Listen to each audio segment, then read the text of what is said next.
Of course, it's a delight to be here again. Welcome to Flipside. Yes, the other side of the news on your go-to station, Independent Television.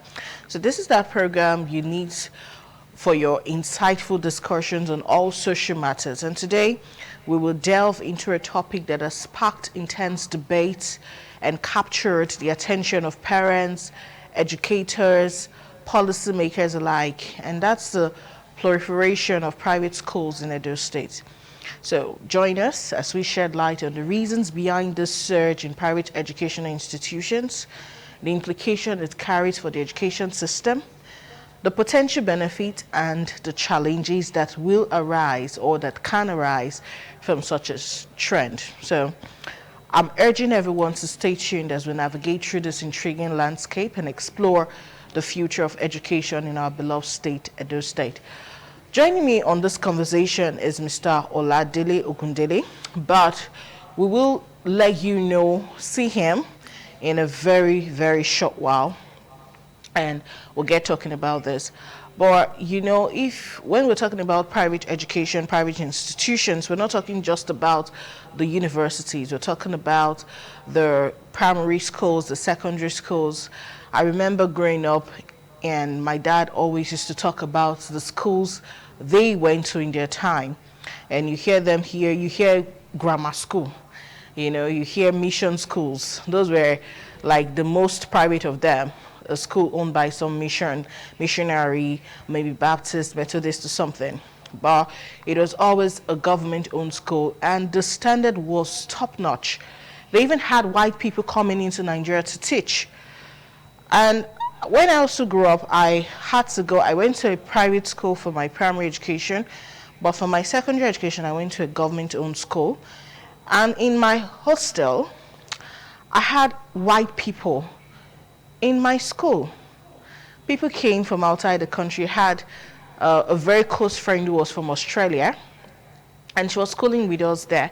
And after her secondary school education, she went back. And we had other people with their, most of them though mixed breed, but they were there. And I'm talking about a federal school. So it wasn't so much of a strange occurrence to see people pursue public education because they were giving quality. But now, look around you, your friends. What schools are their kids attending? Well, we'll talk about this in depth, but before we do that, we have a little documentary for you on water. This period is really hot, and you can easily get dehydrated and you will not know. It's going to be a danger to your skin, it's going to be a danger to your hair, it's going to be a danger to your organs. It's not good, it's not pleasant at all when you're dehydrated. So you need to constantly and continuously hydrate.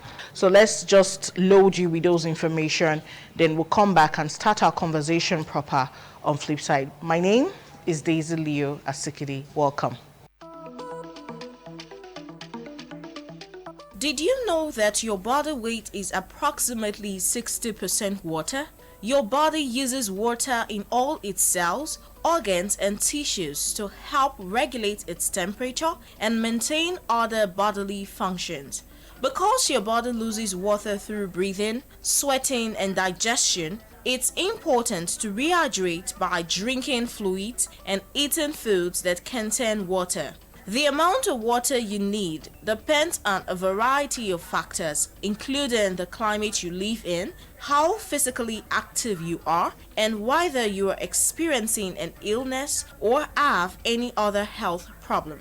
Water does more than just quench your thirst and regulate your body's temperature. It also keeps the tissues in your body moist. You know how it feels when your eyes, nose, or mouth gets dry? Keeping your body hydrated helps it retain optimum levels of moisture in these sensitive areas, as well as in the blood, bones, and the brain. In addition, water helps protect the spinal cord, and it acts as a lubricant and cushion for your joints. Just like the other organs of your body, skin is also made of several cells. Whether you want shinier hair, younger skin, a healthier body, or all three of these, Pure, clear water is the world's best beauty elixir. For centuries, people in Eastern Europe have gone to bathhouses for water therapy to detoxify and tighten their skin. The process involves a steam room session to open pores, followed by a cold pool plunge to shock skin. This can easily be replicated at home by bathing with warm water, which will open your pores, and then you can seal them by splashing with cold water afterwards. Water is essential to maintain the optimum skin moisture and deliver essential nutrients to the skin cells. It replenishes the skin tissue and increases its elasticity. It helps delay appearance and signs of aging like wrinkles and fine lines. Water is a perfect replacement for your expensive anti-aging treatments. It keeps the skin well hydrated and glistening, thereby enhancing complexion. So, for soft and supple skin, drinking an adequate amount of water is more important than applying topical creams. Drinking enough water combats skin disorder like psoriasis, wrinkles, and eczema. It also increases the metabolic rate and improves digestive system to flush out toxins from the body. This in turn gives you a healthy and glowy skin, plus water plumps the skin cells, making them look less wrinkled. A nice cold shower and a relaxing bath calms the nerves and reduces stress-related damage to the skin. Soak your entire body in cold water for 2 to 3 minutes to rejuvenate the skin. Long exposure of skin to water can strip off the natural oils, so please don't stretch your bathing or shower duration. 2 to 3 minutes is just okay. A cold water compress can also help to reduce under-eye inflammation. As water evaporates from the skin, the surface becomes cooler. Splashing cold water on the eyes can also reduce eye puffiness. When there is a loss of water, the kidney cannot function at its best, making it shed excess burden on the liver. The liver helps to burn off the fat in our body into energy. But when it has to do the excess work of the kidney, it cannot burn as much fat into energy as it should, resulting in fat deposit. Take water in good quantity, at least 8 glasses a day, to prevent fat deposit and to keep yourself healthy. So, you can say that losing weight is one of the advantages from drinking water. Water also helps in removing waste from the body. Adequate water intake enables your body to excrete waste through perspiration, urination, and defecation. The kidneys and liver use it to help flush out waste, as do your intestines. Water can also keep you from getting constipated by softening your stools and helping move the food you've eaten through your intestinal tracts. Water prevents you from becoming dehydrated. Your body loses fluid when you engage in vigorous exercise, sweat in high heat, or come down with a fever, or contract an illness that causes vomiting or diarrhea.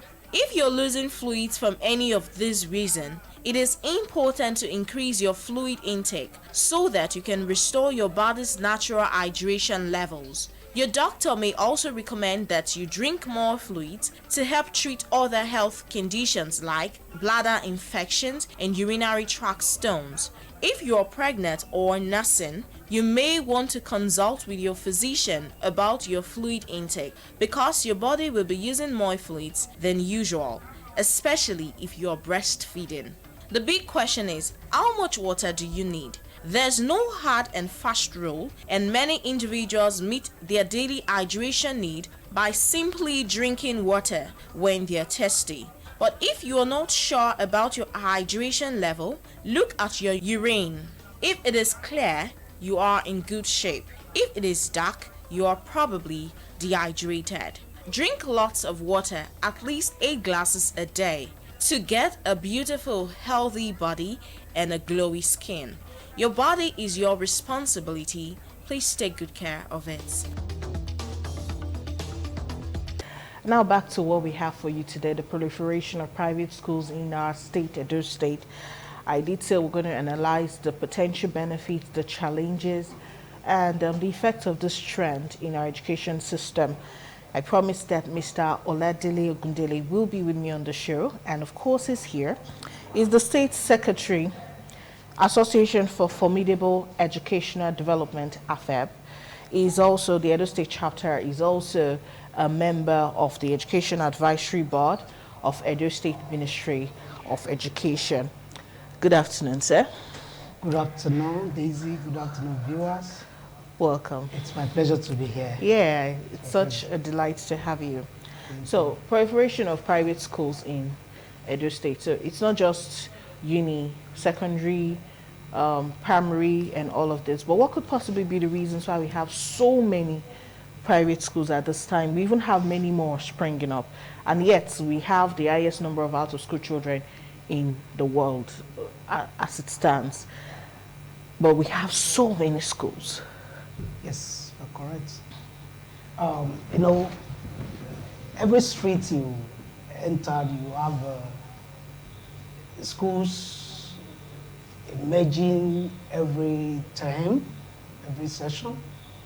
And this it should have been a positive effect. It should have been, but we have more challenges regulating them and also controlling these schools. Now, I think one of the reasons why we have to have this is, one, you have the proximity of students accessing basic education from the government schools. We have these government schools not evenly distributed. Okay. We have the city enlarging. People are settling down in the rural settlements, and the city is expanding. The population is increasing.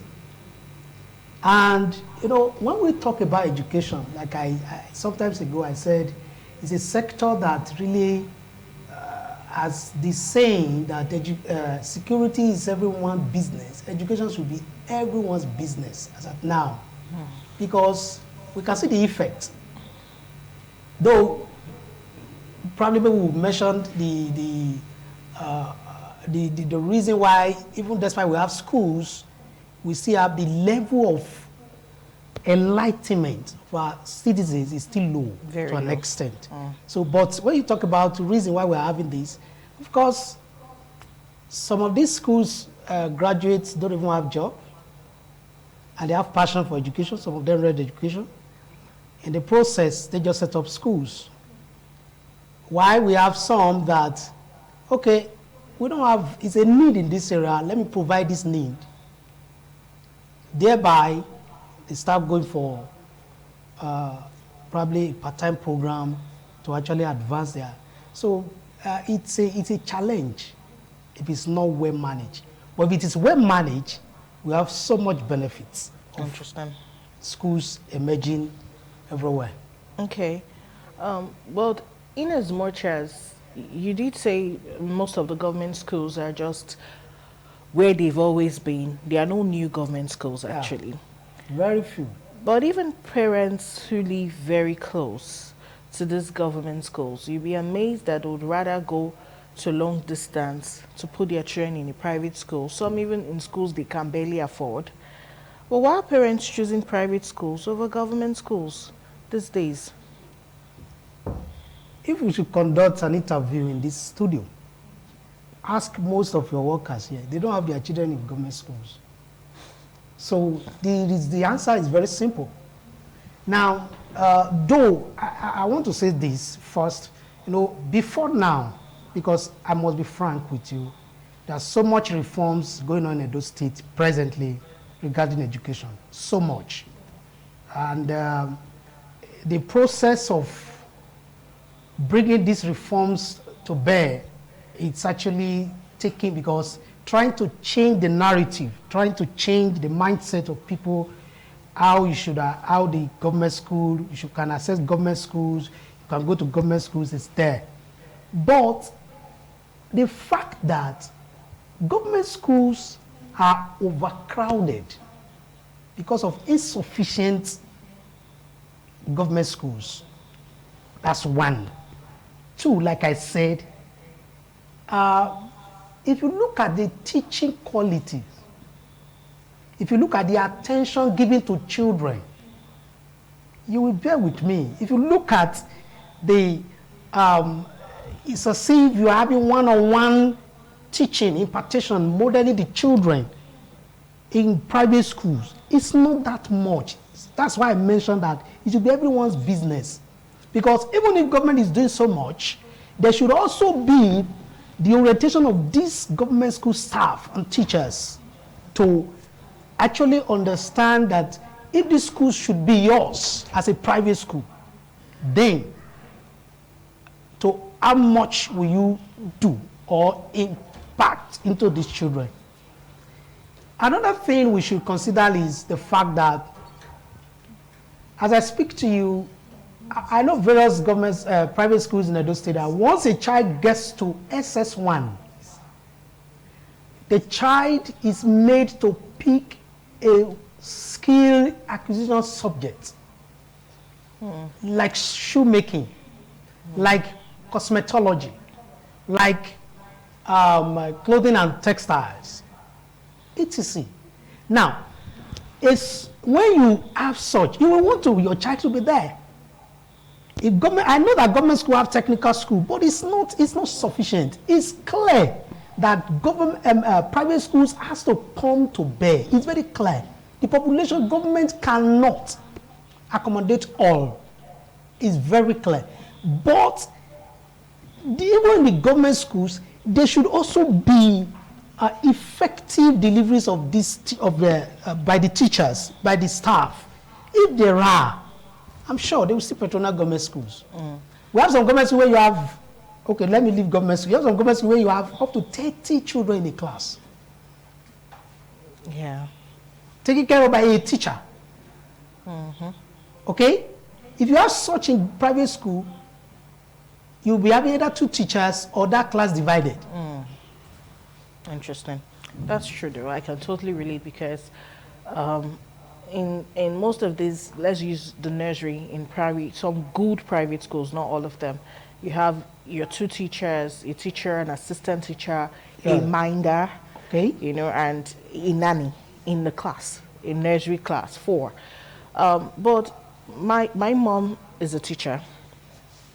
She's retired now though, but the way she talks about the trainings they got as teachers, she believes that government school teachers are better teachers than private schools. And there's really nothing you're going to say to her that will make her change her mind.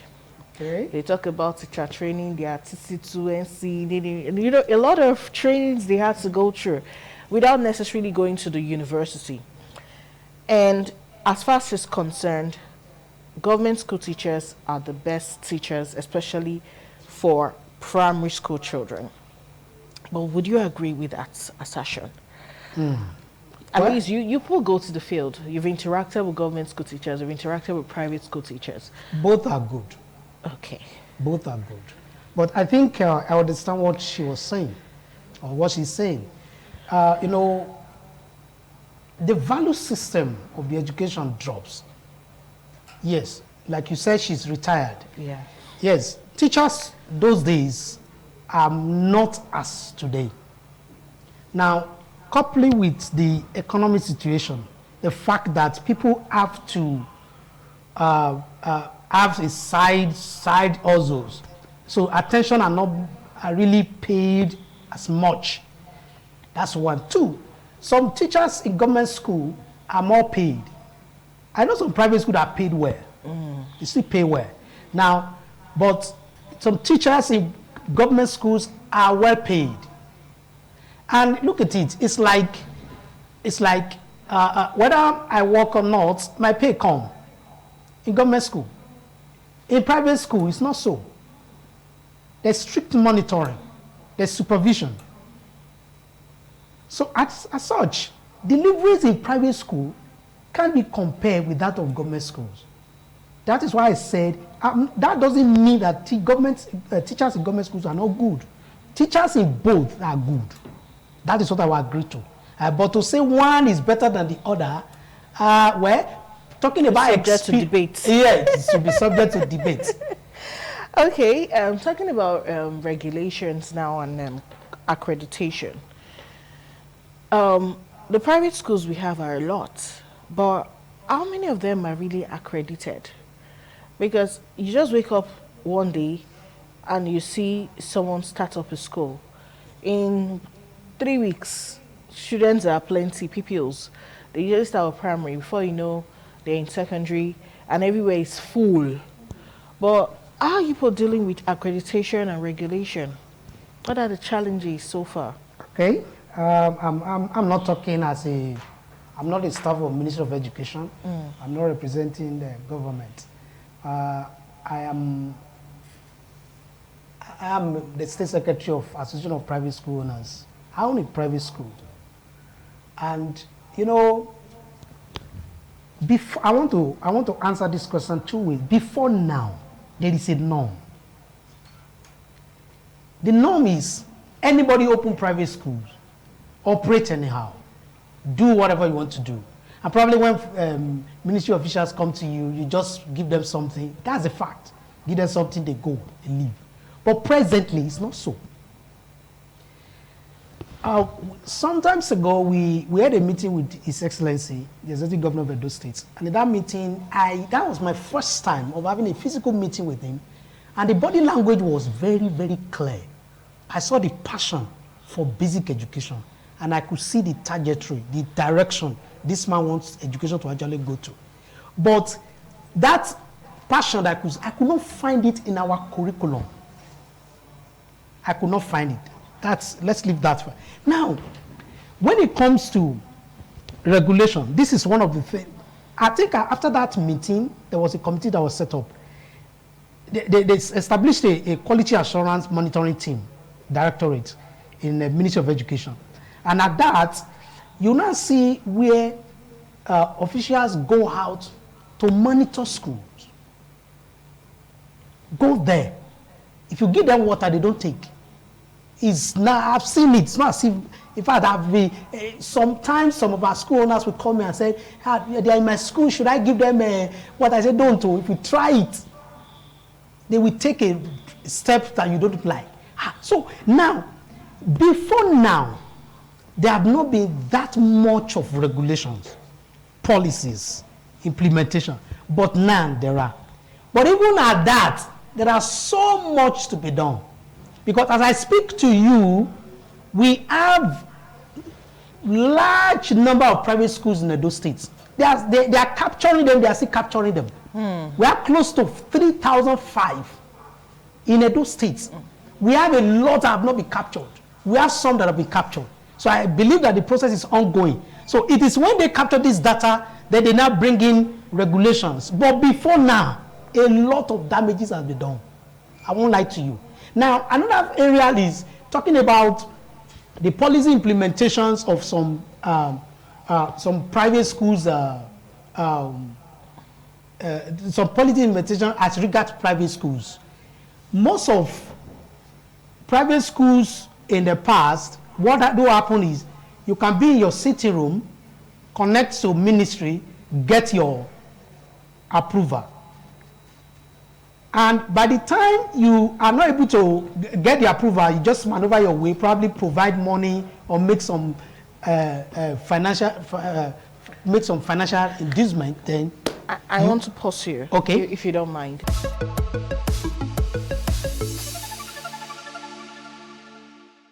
All right, we're talking about the proliferation of private schools in Edo State. I'm your host, Daisy Asikidi, and I have Mr. Oladele Ogundele with me in the studio, and he is here to talk about this with me. And so far so good. We've talked about that the need for more schools actually bettered the introduction of private schools into the education system in Edo State. Government isn't building new government schools, so people must go to schools. The cities are expanding into the villages, and the schools are not enough, whether we like it or not. And now we've also been able to establish the fact that it could become a blessing than a curse if it's properly managed. And so far, a lot of these schools have been captured, which means monitoring are on, and the microscope is on them, and they could get monitoring. But what happens to the ones that are yet to be captured? I hope the next administration that will be coming up will also have as much passion for education as this current administration. But then again, we have another big problem that the private schools seem to be imposing to education as it stands. Basic education, primary education is supposed to be free. I think it's supposed to be free for all. That's how Nigeria should be dealing with primary schools. If you go to a government school, it is free. But what if there's no government school around you? If you go to a private school, you pay. In fact, primary is too far. From pre-nursery, when they give you the bill, you know that something left your pockets. They have so many outfits. You know, you have a Monday wear, maybe you're going to wear suits and a hat. Tuesday, you wear a polo and this. On Wednesday, you wear a particular sportswear. On Thursday, you wear jean and t-shirt. On Friday, you wear Ankara. Like, their uniforms keep changing every time. And then parents are paying. So thank God you're also with the Private School Association.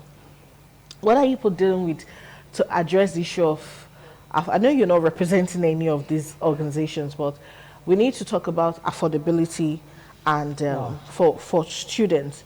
Things are really tough. Nigerian parents, we're going through a lot at this time. The school fees has increased. Everybody increased their fees this term. Everybody.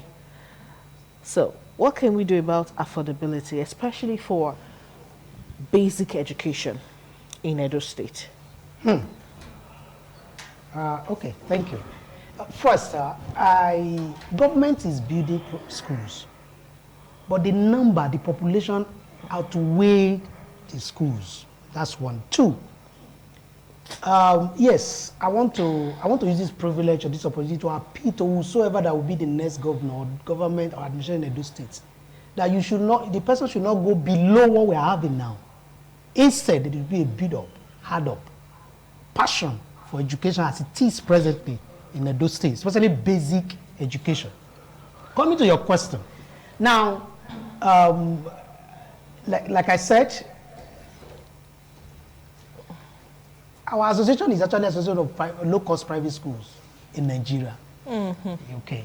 And when you ask that question, affordability and quality. Now, when we talk about quality education, there are two ingredients of quality education. One, a quality education should be learners focused. Two, a quality education should prepare the learners for the future. Where we are today is what we didn't do last 10, 5, 4 years. Now, we know that this is a global, the world is becoming a global village. So, when you talk about making provision for a quality education, you should now be thinking how these children will be exposed to all these kind of skills and digital learnings. Now, talking about affordability. Now, this is where you now have to make it affordable or accessible to the low-income earners.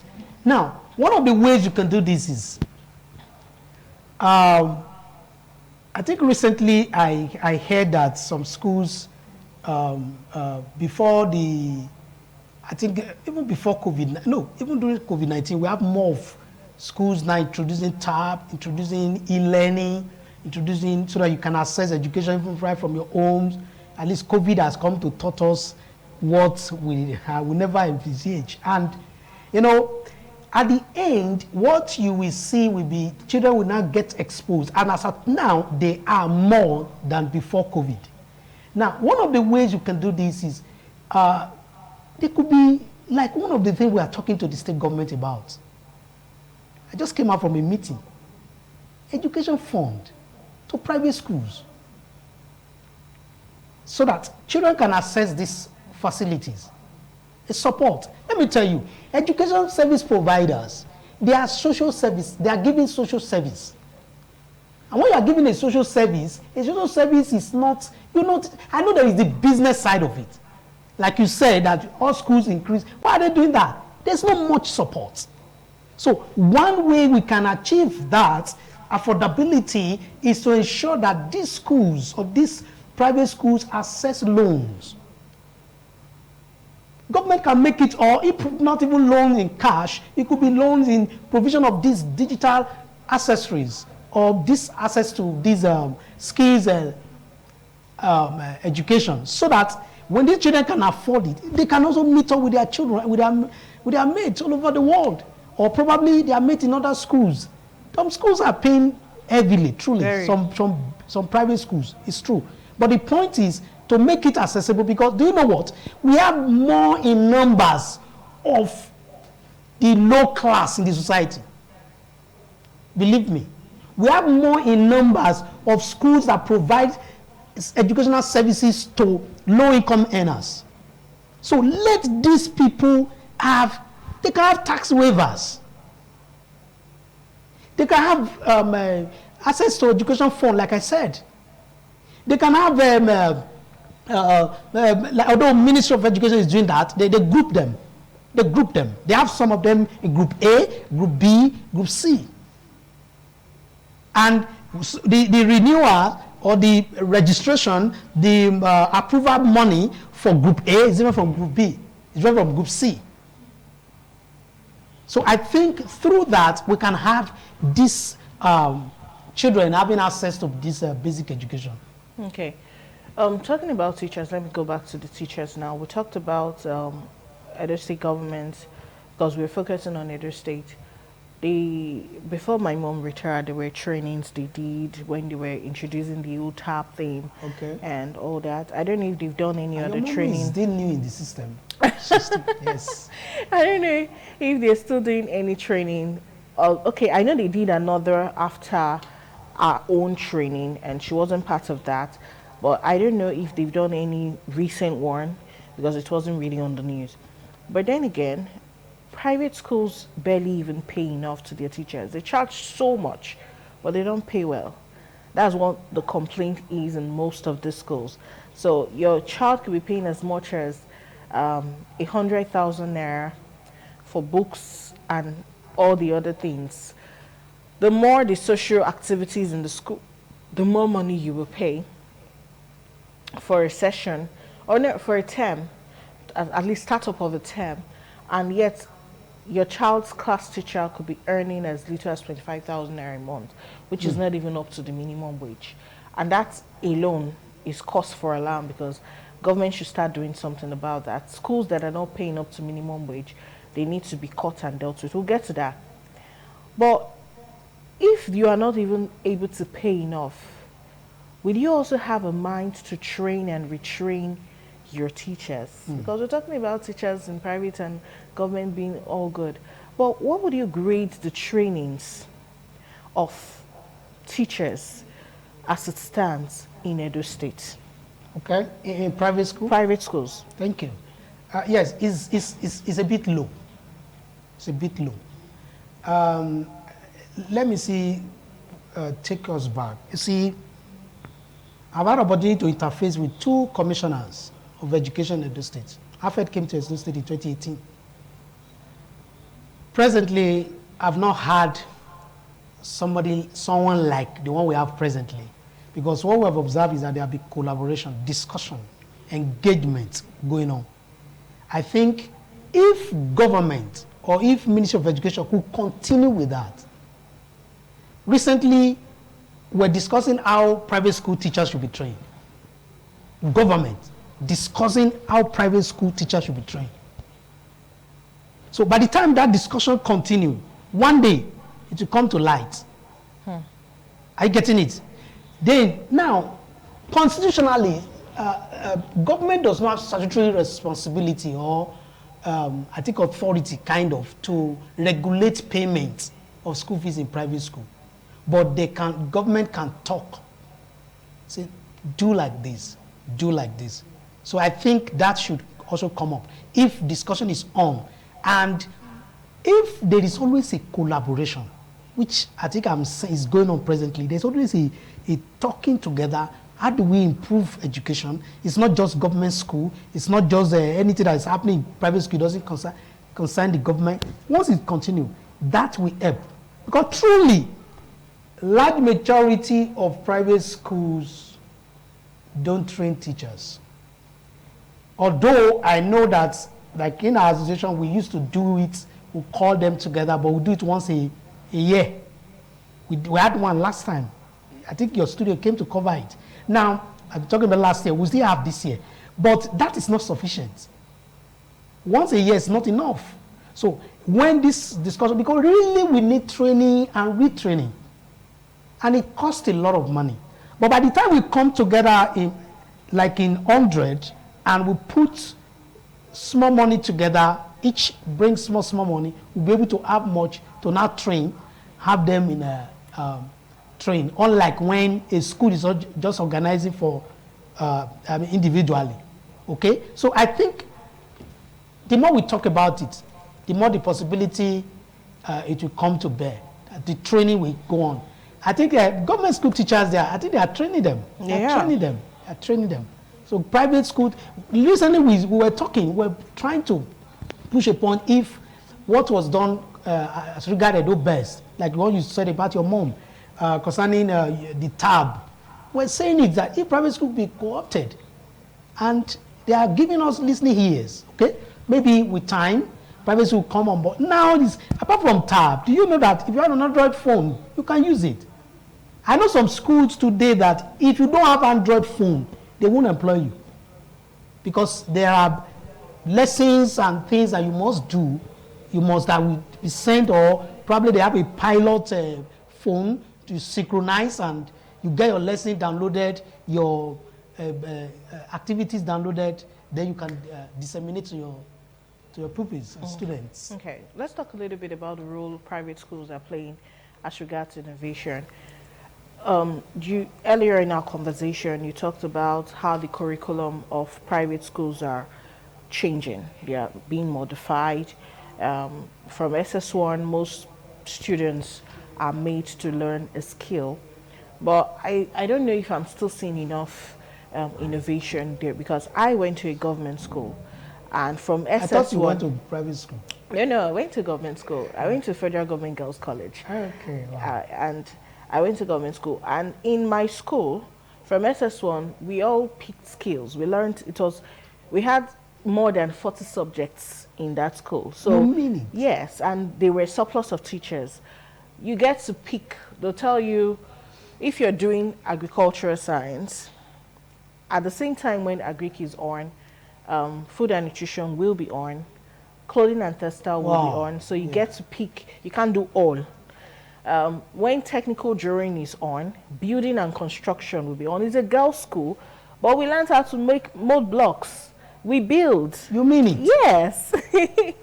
So we had more than enough subjects. We had computer science, even these social things, and in government, in private schools now, we had socials. We call it social nights. Every Friday nights, we party in school. Wow. It's a boarding school. We can't come out.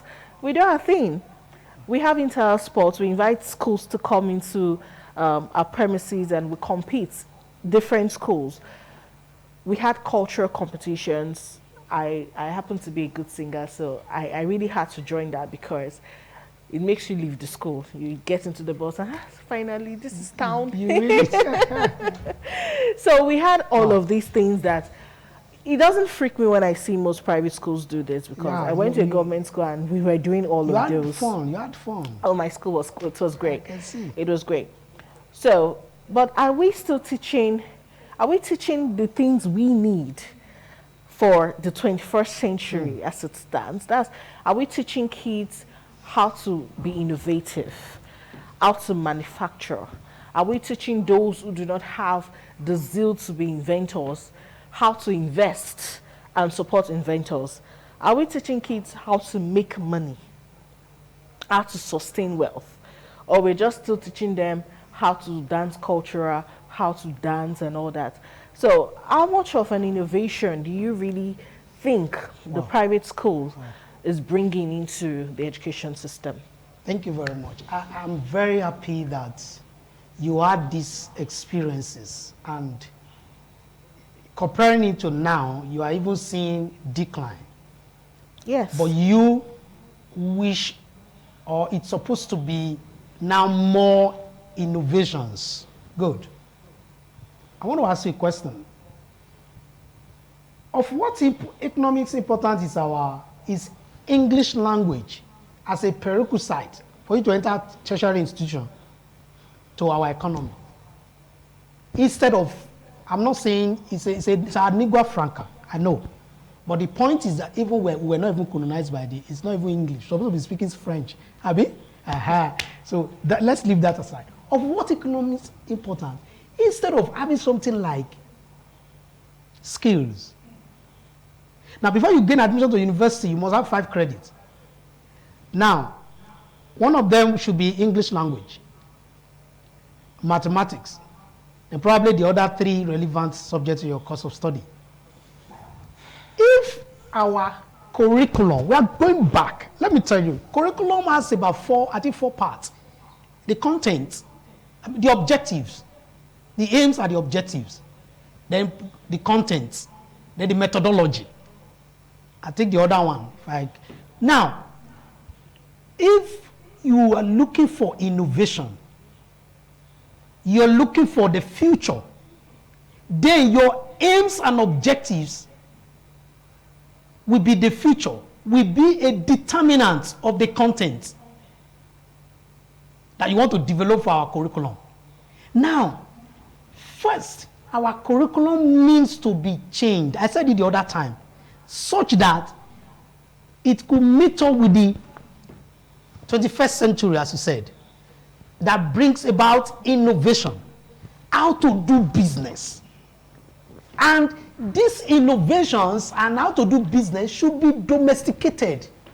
That is how to grow internal economy. You grow your GDP, you grow you evolve. There is bricklaying, like you said. There is what do they call this? Shoemaking. There is clothing and textile. There is fridge repairing. All these things that actually is what we are consuming in the within the nation, within the country, within ourselves, that can develop. It's not exchange. I render a service to you. You pay me. The money circulate.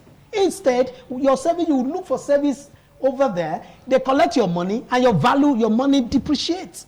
So what we're saying is that if you want more, we should go back to the curriculum. Curriculum should be changed. That is one, such that the content is developed in a way that it brings more innovation, more creativity to it. That's one. Two, see, in 2004, National Policy on Education disarticulated, or what we call disarticulation policy, a policy that states that the ECCD KG1 to J3 should be separated from SS1 to 3. Of a truth, if SS1 to 3 is separated, that is when this skills subject, when you get to SS1, it will be more effective. Let me tell you one thing that I did. When I got in my school, children got to J3, they were going to SS1. I discovered that I want to have a standard teach for them. I took them to another school. That's secondary school, not even mine. Instead of me to now be caricaturing the thing inside, all in the name of say, okay, because I want to conserve or I want to have resources. No. Now, by the time you have that disaggregation policy in 2004, I want to tell you that as I speak to you, this is 20 years after. In a lot of states in Nigeria have not implemented it. But so I'm talking about curriculum development. Then I'm talking about the second one is implementation, because we can make policy today and not implement it. Right. So we just need. That's why I say all of us need to come up and really be ready to do this. Now, the innovation can come. You will see those innovations if we correct our curriculum and we also implement what the correction that we made inside. Another thing is we should remove politics from education. I think that's one thing I've seen in Governor Obaseki. When it comes to education, he removes politics. We should remove politics because politics people don't believe that politics is just, the way we run it here. Education should be used. They should call experts. They should call people that knows the happenings, what we affect. Because once we are not getting education right, we are not going to get the country right. That is the truth. So in that innovations, now, because I'm talking now not just even for private schools, I'm telling you even in government schools. How many government schools is disarticulated already? Where we have SCCD2, how many? I don't know anyone. So what we need to do actually is to ensure that apart from then when we are implementing the curriculum, we should also ensure that private schools are carried along. Let there be regulations. Let there be monitoring. Like I told you, it's coming up now.